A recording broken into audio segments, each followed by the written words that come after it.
오늘은 추수감사주일입니다. 우리 함께 말씀 보도록 하겠습니다. 하박국 3장 17절로 18절입니다. 곳곳마다 죽는다 힘들다 하는 소리가 들려오고 있습니다. 이런 상황에서 하박국의 외침, 지금 오늘 우리가 읽지는 않았지만 3장 1절부터 보는 하박국의 외침은 시적절하다 생각됩니다. 사실 오늘 읽은 3장 17절, 18절만 놓고 보면 추수감사절 본문에 아마 인기 랭킹으로 이렇게 올라가 있을 겁니다. 아마 지금 이 시간에도 한국의 수천 개의 교회 중에 추수감사절 본문이 이 본문이 택해져 있는 곳이 꽤 될 겁니다. 근데 오늘 저희는 이제 자주 들으셨던 이 본문보다 조금 더 시야를 넓혀서 3장 처음부터 하박국 전체에 관한 이야기를 간략하게 좀 살펴볼까 합니다. 3장밖에 안 되니까 그리 길지 않거든요. 욕심 한번 내보도록 하고, 그리고 하박국을 제외한 어떤 다른 성경도 안 찾을 테니까 하박국만 딱 놓고 오늘 한번 하박국이 오늘 이 이야기를 하게 된 이유를 한번 거슬러 올라가서부터 차례대로 내려왔으면 좋겠습니다. 자, 먼저 하박국입니다. 우스갯소리로 먹는 국 절대 아니고요. 근데 몇 년 전에 정말 진지하게 물어보더라고요. 나라 이름이냐고. 웃기려고 하는 게 아니라 정말 진지하게 이게 나라 이름입니까? 묻는 사람이 있었어요. 한 번도 그렇게 생각한 적 없는데 그렇게 생각할 수 있겠다 싶더라고요. 하박국은 사람 이름입니다. 선지자, 사람 이름이고, 이 사람 이름의 뜻은 안아주다, 포옹하다, 이런 따뜻한 느낌도 있고요. 조금 더 이제 이 하박국 선지자의 이 선지서의 내용으로 보면은 씨름하다라는 뜻이 더 어울립니다. 그래서 하박국이라는 이 선지자의 이름은 씨름하다라는 뜻을 가지고 있습니다. 마치 그 야곱이 약복나루에서 하나님과 겨루어 싸워 이겼다, 이런 뜻으로 이스라엘이라는 이름을 얻었던 그것처럼 씨름했다라는 건데요. 근데 오늘 하박국은 그렇게 야곱처럼 몸과 몸이 부딪히는 씨름을 한 장면은 없고요. 오히려 욥에 가깝습니다. 욥이 하나님에게 질문하고 또 하나님의 대답을 들으려고 하고, 또 하나님에 대한 질문 속에서 욥의 친구들이 신학적이나 철학적인 깊은 이야기들을 서로 막 하고 마지막에 하나님이 해답을 주시는, 욥이 하나님과 씨름하는 것과 같은 이야기가 욥기인데 하박국은 그런 의미에서 욥기와 오히려 가깝다고 할 수 있습니다. 드린 주보에 보면 이렇게 되어 있죠. 씨름하는 자의 첫 번째 호소, 그리고 그에 따른 여호와의 첫 번째 응답, 그리고 또 씨름하는 자의 두 번째 호소, 그리고 그에 따른 여호와의 두 번째 응답, 그리고 마지막으로 씨름하는 자의 감사, 혹은 씨름하던 자의 감사라는 것이 있습니다. 그래서 이것이 오늘 하박국의 기도의 마지막 부분, 그렇게 씨름했던 자가 어떤 감사 기도를 올려드렸는가 합니다. 자, 우리 1장부터 봅시다. 1장에 1절에 선지자 하박국이 묵시로 받은 경고라 라고 해서 2절에 이렇게 나옵니다. 여호와여, 내가 부르짖어도 주께서 듣지 아니하시니 어느 때까지일까? 이것이 첫 번째 이야기입니다. 아무리 부르짖어도 응답하시지 않는 하나님에 대한 호소가 될 겁니다. 그래서 구체적인 내용을 떠나서 하박국이 하나님에게 지금 호소하는 첫 번째 이야기는 우리 그런 시도 이제 불러도 대답 없는 이름이여 이런 것처럼 아무리 불러도 아무리 호소해도 응답조차 하지 않으시는 하나님 듣고 계시긴 합니까? 혹은 하나님 이 상황을 알고 계시긴 합니까? 라는 것이 하박국의 첫 번째 호소가 될 겁니다. 욥기에도 똑같은 이야기입니다. 욥이 하나님한테 섭섭했어요. 왜냐하면 그렇게 자기가 잘 나갈 때, 편할 때는, 제사 드리고 좋을 때는 하나님이 그렇게 자기 가까이 계시는 것 같았거든요. 근데 너무 힘들 때, 정말 하루하루 죽을 고생을 하고 있는 그때에 아무리 불러도 하나님은 대답조차 없고, 지금 이 상황이 이해조차 안 되는데 하나님으로부터 어떤 응답도 없기 때문에 하나님 도대체 알고 계시긴 합니까? 혹은 제 목소리 들리기는 하십니까? 이것이 욥의 외침이었습니다. 하박국도 마찬가지입니다. 지금 우리 이렇게 간절히 호소하고 있는데 저의 목소리 듣고 계시기는 합니까? 라는 것이 첫 번째 시작입니다. 그리고 나서요, 내용입니다. 내용은 이렇습니다. 내가 강포로 말미암아 외쳐도 주께서 구원하지 않습니다. 3절에 어찌하여 내게 죄악을 보게 하시고 또 패역을 눈으로 보게 하십니까? 이 두 가지는 조금 구분한다면 죄악은 하나님에게 향한 죄악이 될 것이고 패역은 인간들에게, 사람들에게 하는 죄가 될 것입니다. 그리고 이어지죠. 겁탈과 강포가 눈앞에 보입니다. 폭력적인 것을 다 이야기하는데요. 그냥 단순히 물리적인 폭력을 이야기하는 것이 아니라 요즘 뭐 언어 폭력이라고도 이야기하고 그냥 한국 사회에서 가장 쉽게 이해하려면 갑질이라고 할 수 있습니다. 지금 이렇게 갑질이 막 행행하고 있는데 도대체 보고 계시기는 합니까? 그리고 변론과 분쟁이 일어났습니다. 이 일에 대해서 이게 맞다 저게 옳다 온갖 토론들이 일어나고 서로 목소리 높이고 시끄럽게 하고 있는데 도대체 하나님 듣고 계시기는 합니까? 이렇게 되어서 율법은 완전히 해이해졌고 정의는 전혀 시행되지 못하고 있습니다. 그래서 악인이 의인을 에워싸고 있습니다. 정의가 굽게 되었습니다. 정의가 굽어졌습니다. 라고 이야기하는 거죠. 이것이 마치 하박국 시대가 하박국이 우리의 시대를 보고 있는 것 같은 그런 상황하고 비슷합니다. 도무지 해결책이 없는 것 같은 그런 상황이죠. 그런데 여기에서 한 가지 차이가 있다면 하박국은 하나님한테 이렇게 따지듯이 묻고 있는 거죠. 씨름을 거는 겁니다. 하나님한테. 도대체 왜 이렇습니까? 그리고 이런 상황에 하나님 보고 계시기는 합니까? 라고 이야기하는 거죠. 어찌 보면 참 무례해 보이기도 합니다. 우리 흔히 사극에 나오는 그런 대사죠. 아니 감히 어느 한전이라고 무례하도다 이런 말이 나올 것 같은 그런 이야기를 하박국이 하나님한테 하고 있는데요. 근데 또 반대 측면은 이렇습니다. 하나님이 그래 너라도 이런 마음이 있구나. 왜냐하면 하나님이 이런 마음이실 거거든요. 세상이 지금 폭력이 횡행하고 있고 정의가 시행되지 않고 있고 율법이 무너져가고 있는데 하나님이 아유 잘됐다 이렇게 생각하실 건 아니잖아요. 이 상황을 누구보다도 마음 아파하실 분이 하나님이실 텐데 하박국이 그 하나님의 마음을 가지고 하나님한테 질문하고 있는 겁니다. 하나님 알고 계시죠? 하나님 해결책을 주셔야 되지 않겠습니까? 라고 하박국이 하나님한테 외치는 거기 때문에 오히려 하나님은 그 외침을 기특하게 여기실 겁니다. 그래 내가 듣고 있다. 그래서 하나님이 대답하고 있습니다. 5절 이후에 하나님이 대답을 하시는데요. 여호와께서 말씀하십니다. 여러 날을 보고 또 보고 놀라고 또 놀랄 거다. 이제 엄청난 일이 일어날 거다. 자 준비해라. 자 말할게. 이렇게 이야기하시는 거죠. 너희의 생전에 내가 한 가지 일을 행할 것이라. 생전에 일어난다는 건 수년 내에 적어도 수십 년 안에 일어난다는 이야기입니다. 그리고 그 내용이 누가 너한테 말할지라도 믿지 않을 거야. 도무지 믿을 수 없는 엄청난 일을 준비하고 계신다라는 거죠. 그래서 내가 사납고 성급한 백성, 곧 땅이 넓은 곳으로 다니며 자기 소유가 아닌 거처들을 점령하는 갈대아 사람을 일으키겠다. 여기 갈대아 사람은 누구냐면 바벨론 사람입니다. 바벨론 사람. 바벨론 사람을 일으키겠다. 근데 그 바벨론 사람을 설명하는 것이 6절이잖아요. 사납고 성급합니다. 그리고 자기 소유가 아닌 것을 점령하는 욕심꾸러기죠. 이런 갈대아 사람 혹은 바벨론 사람을 들어서 이스라엘 백성을 치겠다라고 이야기합니다. 지금 뭐 그냥 딱 이것만 이야기해도 아니 지금 무슨 말씀을 이렇게 하십니까? 우리가 이스라엘이 힘들고 이스라엘이 정말 벌을 받아 마땅하긴 한데 갈대아인이라니 바벨론 사람이 갑자기 나타나서 이스라엘을 벌한다는 게 이게 이해가 되지 않는 거거든요. 하나님 뭐 잘못 알고 계시는 거 아닙니까? 근데 지금 하나님이 갈대아 사람을 설명하는 거 보면 이렇습니다. 7절에 그들은 두렵고 무서우며 당당함과 위엄이 자기들에게서 나온다. 그러니까 자기 잘난 맛에 아주 당당하게 폭력적으로 살아가고 있다는 거죠. 그리고 8절에 군마는 표범보다 빠르고 저녁 1위보다 사납다. 이것은 최신의 병기를 군사력을 가지고 있다라는 거죠. 그리고 9절에 그들은 다 강포를 행하러 온다. 너네들 지금 너네 안에서 이스라엘 백성들 사이에서 강포가 있다, 뭐 폐역이 있다, 겁탈이 있다고 하는데 이거보다 더한 바벨론 사람, 이 사람들은 아주 힘이 세고 강포로 무장한 어마어마한 폭력적인 사람들이 올 것이다. 그리고 나서 왕들을 멸시하실 것이고 11절에 자기들의 힘을 자기들의 신으로 삼는 바람같이 급히 몰아쳐서 이 모든 것을 행하는데 뭐냐면 범죄함을 행할 거다라고 이야기합니다. 하박국이 듣고 있으니까 황당하죠.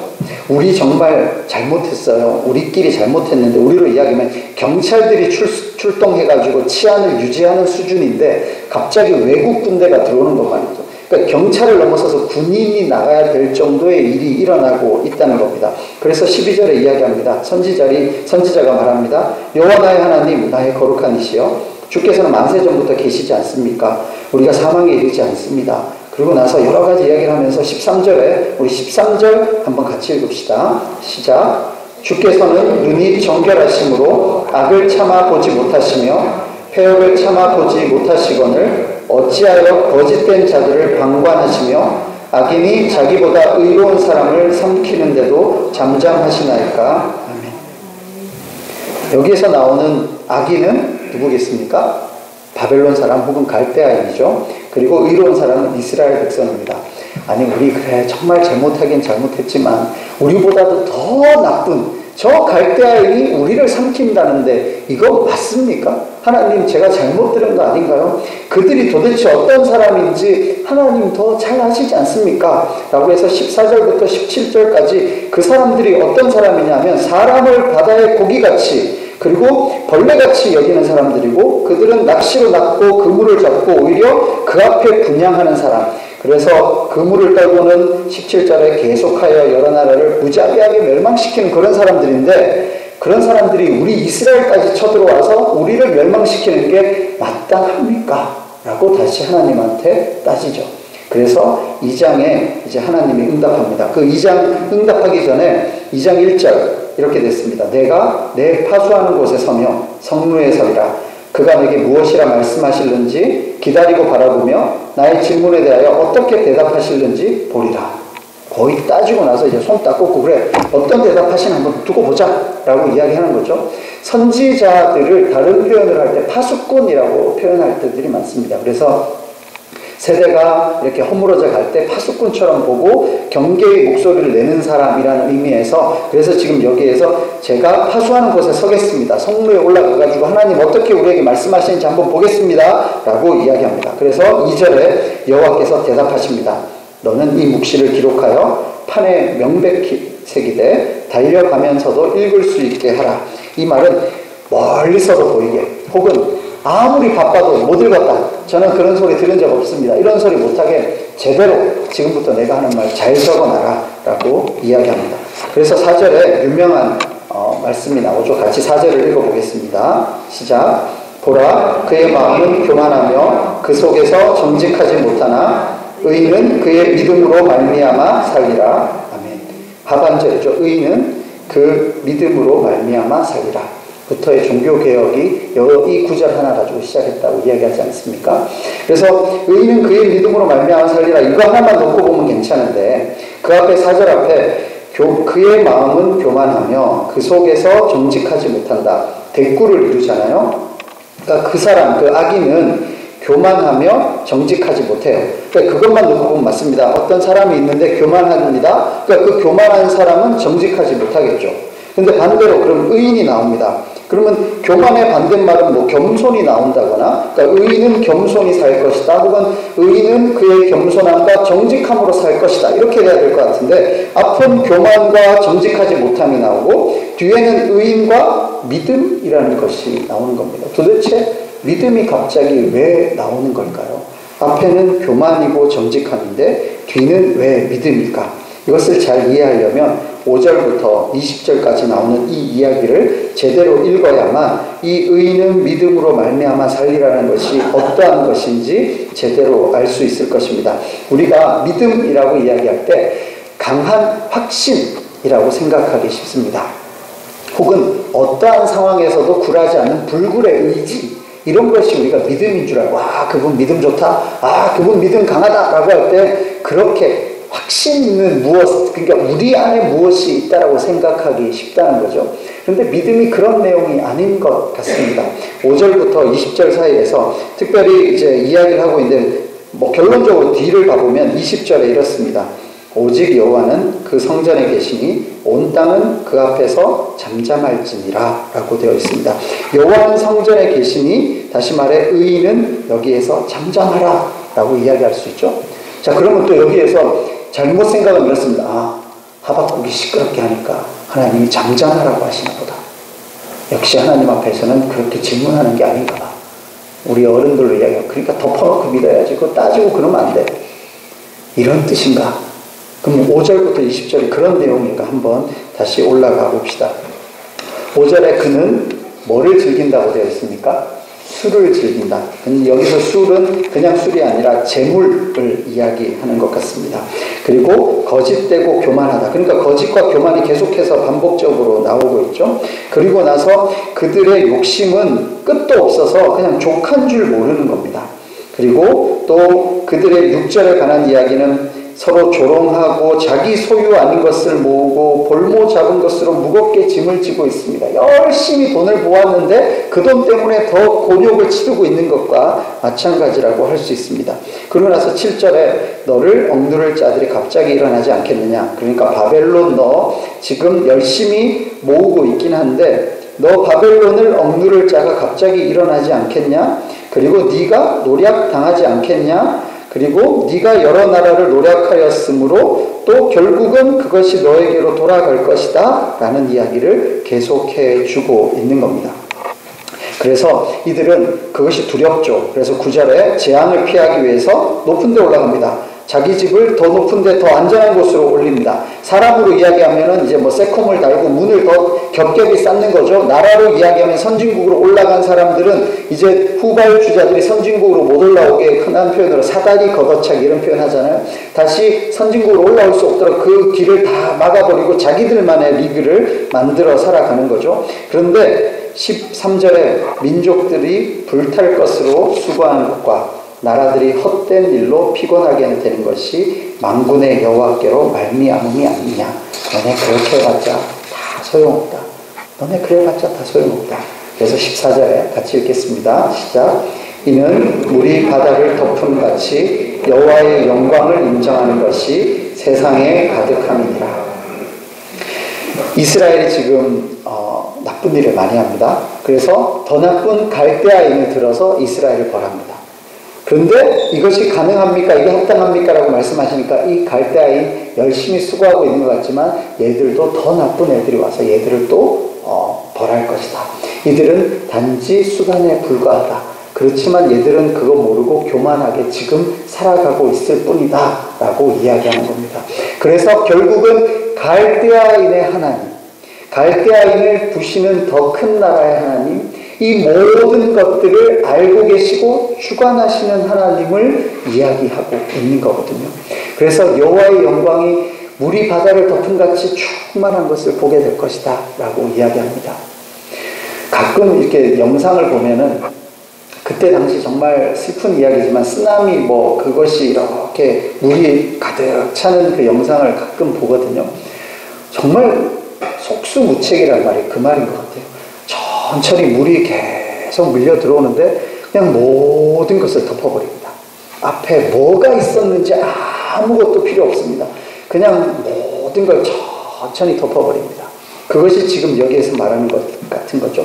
물이 바다를 덮은 같이 여호와의 영광을 인정하는 것이 세상에 그냥 가득하게 덮이는 거죠.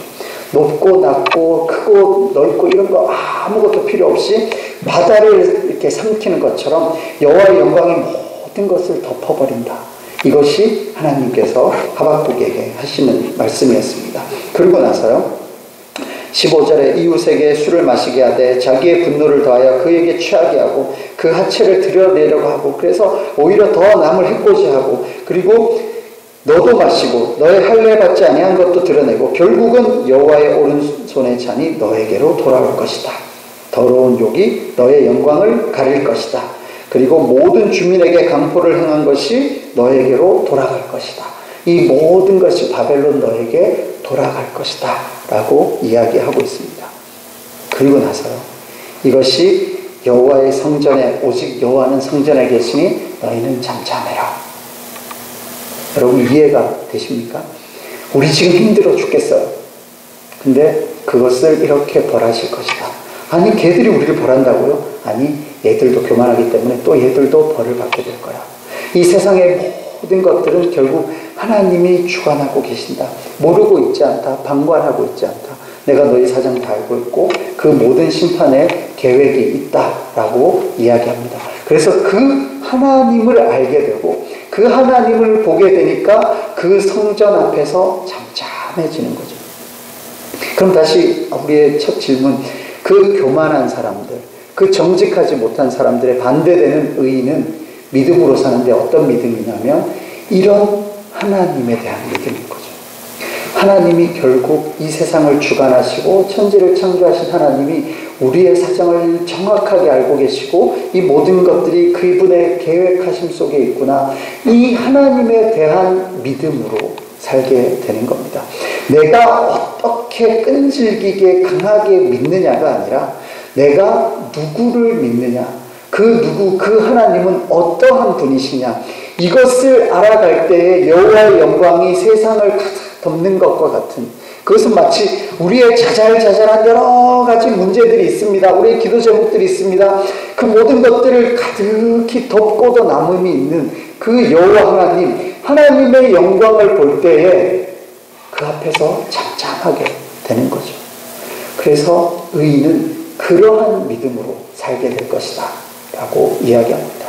그래서 하박국은 이 이야기를 듣고 나서 3장 1절에 이렇게 되어 있습니다. 시기 오롯에 맞춘 선지자 하박국의 기도라 라고 해서, 시기 오롯이 어떠한 멜로디인지 어떤 운율인지 알 수는 없습니다. 하지만 분명한 것은 아마 혼자 드렸던 개인 기도가 아니라 공적인 찬양 고백인 것 같습니다. 그러니까 그 앞에까지는 하박국이 하나님과 1대1로 대면하여서 하나님한테 따지고 들었다면 이제 그 모든 것을 알게 되고 여호와 앞에 잠잠하게 되고 나서 이것은 우리 함께 찬양을 드려야겠다 라고 해서 모두 함께 모여 시기 오롯에 맞춰서 기도 혹은 찬양을 드리기 시작하는 거죠. 그러고 나서 2절입니다. 여호와여, 내가 주께 대한 소문을 듣고 놀랐습니다. 여호와여, 주의 일을 수년 내에 부응하게 하옵소서. 근데 수년 내에 나타내실 때 그 진노 중에라도 긍휼을 잊지 말아 주십시오. 하나님의 영광이 바다를 덮는 것과 같고 온 세상에 가득할 때에 그 일 분명히 일어날 건 믿습니다. 그렇지만 그때 긍휼을 잊지 말아 주십시오. 이것을 기도하고 있는 겁니다. 그러고 나서 4절부터는 우리의 시선을 여러 군데로 돌려댑니다. 뭐냐면 그의 광명이 햇빛 같고 광선이 그의 손에서 나오고 그의 권능이 그 속에 감추어져 있고, 그래서 그 불 혹은 빛이잖아요. 그러고 나서 5절에 불덩이가 그의 발밑에서 나옵니다. 다시 발밑으로 우리의 시선을 끌어내립니다. 그러고 나서 땅이 진동합니다. 그리고 여러 나라가 전율하면서 이제 산으로 우리의 시선을 옮깁니다. 작은 산이 엎드러지고, 그리고 나서 땅이 흔들리고 휘장이 흔들리고, 이제 하나님께서는 말을 타시고 병거를 모셔서 이제는 강으로 갑니다. 강과 바다 위에서 이야기하십니다. 그리고 활을 꺼내서 화살을 쏘는데 그 화살을 바로 쏘시는 것처럼 이제 강들로 땅을 쪼개십니다. 이게 정말 이렇게 재밌는 표현 아닙니까? 화살로 우리가 무엇을 쪼개는 것처럼 강들로 바다를 쪼갭니다. 여러분 강을 볼 때 강들로 땅을 쪼개는구나 이렇게 보신 적 있으세요? 땅 사이에 이렇게 강이 흘러간다 생각을 하는데 지금 여기는 이 강물로 땅을 쪼갠다 이렇게 이야기하거든요. 화살이 지나가고 강들이 땅을 쪼개는 것처럼 그렇게 날아가는 주의 화살과 빛과 번쩍이는 주의 광채로 이제는 해와 달이 그 초소에서 멈춥니다. 이렇게 해서 모든 우리의 시선을 저 위에 갔다가 옆으로 갔다가 온갖 곳대로 다 다니면서 결국은 하나님께서 그 영광이 모든 것에 충만히 넘치고, 그리고 마치 화살을 쏘는 것처럼 강들이 지나가면 땅을 쪼개는 것 같은 그런 일들이 일어나는군요. 하나님 정말 대단하십니다. 하나님의 영광을 제가 드디어 봅니다 라고 이야기하고 있습니다. 그리고 나서 16절에 이렇게 이야기하죠. 내가 들었으므로 내 창자가 흔들립니다. 그 목소리로 말미암아 내 입술이 떨립니다. 우리가 이가 덜덜덜 떨린다 라고 이야기하잖아요. 그리고 무리가 우리를 치러 올라오는 환난 날을 내가 기다리므로, 이제는 기다려요. 환난 날을 기다려요. 왜냐하면 그것이 하나님의 심판의 날임과 동시에 하나님의 해방의 날이 될 것임을 이제 알겠거든요. 그리고 썩이는 것이 내 뼈에 들어왔으며 내 몸은 초소에서 떨립니다. 무섭고 떨리는 건 사실입니다. 그런데 갑자기 바뀌잖아요. 비록 무화과 나무가 무성하지 못하며 포도나무에 열매가 없으며 감람나무에 소출이 없으며 밭에 먹을 것이 없으며 우리의 양이 없으며 외양간에 송아지가 없을지라도 나는 여호와로 말미암아 즐거워합니다. 나의 구원의 하나님으로 말미암아 기뻐합니다 라고 이야기합니다. 근데 지금 이 고백이 나올 때까지, 그러니까 3장 1절에서부터 시작해서 지금 이 마지막에 이르기까지 하박국에게서 변화된 상황은 하나도 없습니다. 현실이 변화된 건 하나도 없고, 아마 뭐 시간으로 따지면은 며칠 정도, 혹은 뭐 길어봤자 몇 달 정도 흘렀겠지만, 그 이스라엘의 상황이 변화된 것도 아니고, 그렇다고 뭐 자기의 경제적인 상황이 나아졌던 것도 아니고, 그런 것은 아무것도 없습니다. 하지만 정확하게 아는 것은 하나님이 이 모든 것을 알고 계시는구나. 하나님이 이 모든 것을 계획하고 계시는구나. 하나님의 영광이 이 세계에 충만하구나 라는 것을 알았던 거죠. 이것을 이제 믿게 되는 거죠. 그래서 의인은 믿음으로 살리라 라는 것이 자기의 입에서 나오는 겁니다. 그리고 나서 그런 상황은 하나도 바뀌지 않았지만 18절에 여호와로 말미암아 즐거워하고 구원의 하나님으로 말미암아 기뻐하는 겁니다. 우리가 구원이라는 것 자주 말씀드립니다. 영적인 겁니다. 물질적이지 않습니다. 갑자기 하나님이 나타나셔서 무화과 소출을 늘려주고 우리의 양떼가 많아지게 하고 송아지가 많아지게 하실 수 있겠죠. 근데 그것은 정말 하찮은 일에 불과합니다. 작은 산들에 불과합니다. 여호와의 영광이 덮어버리면 아무것도 보이지 않는 것에 불과합니다. 그것보다 훨씬 중요한 것은 영적인 구원의 문제인데, 이 영적인 구원은 현실입니다. 하박국에게 현실로 나타났던 겁니다. 그냥 뜬구름 잡는 이야기가 아니라 하나님을 제대로 알고 하나님을 제대로 보니 눈앞에 있는 무화과나무, 포도나무, 감람나무가 아무 의미가 없는, 그보다 더한 기쁨과 구원을 발견하게 되는 거죠. 하박국은 이 하나님을 알게 되고 믿게 되었기 때문에 의인은 믿음으로 말미암아 살리라, 이 고백을 할 수 있게 되었습니다. 여호와 한 분만으로 여러분 즐거워합니다. 혹은 여호와 한 분만으로 충분합니다. 이 표현이 그냥 뜬구름 잡는 이야기가 절대 아니고, 그래 죽어서 그런 이야기 할 수 있겠지, 그런 것이 아닙니다. 우리 비록 무화과나무, 또 포도나무, 감람나무, 우리의 양, 소, 그것보다 그것을 충분히 덮고도 남음이 있는, 그것을 압도하는 하나님의 영광을 바라볼 때에 의인은 믿음으로 말미암아 살리라. 나는 여호와로 인하여 즐거워하리라. 이 고백이 나올 줄로 믿습니다. 말씀을 정리하도록 하겠습니다. 우리의 참담한 상황을 볼 때 그것을 주님 앞에 가지고 나와서 아래다 못해 악다구니까지 쓸 때도 있을 겁니다. 하박국도 그런 사람 중에 하나였습니다. 그런데 그때 하나님을 만나게 되고 하나님을 보게 되었습니다. 그리고 내 생각보다 더 크신 주님을 보게 되었고 하나님의 영광을 보게 되었습니다. 이제까지 가지고 있는 우리의 기도 제목들, 우리의 현신들이 한낱 부스러기에 불과할 것 같은 그것을 압도하는 하나님의 영광, 그리고 이런 하나님에 대한 반응, 그 믿음으로 말미암아 살리라 하셨습니다. 한 해를 돌아보는 추수감사절입니다. 여러 가지 감사의 제목들이 있을 것이고 또한 아쉬운 순간들도 더러더러 있을 겁니다. 하지만 그런 크고 작은 산과 골짜기를 다 덮어버리는 하나님의 영광 보시기 바랍니다. 여호와 한 분만으로 충분하다는 고백이 우리 가운데 있기를 바랍니다. 그래서 우리의 무화과나무, 포도나무, 감람나무에 눈을 드는 것이 아니라 그 모든 것을 덮고도 남는 하나님의 영광이 우리 가운데 한 분 한 분 가운데 이 양인교회에 충만한 추수감사절 되기를 주님의 이름으로 축원합니다.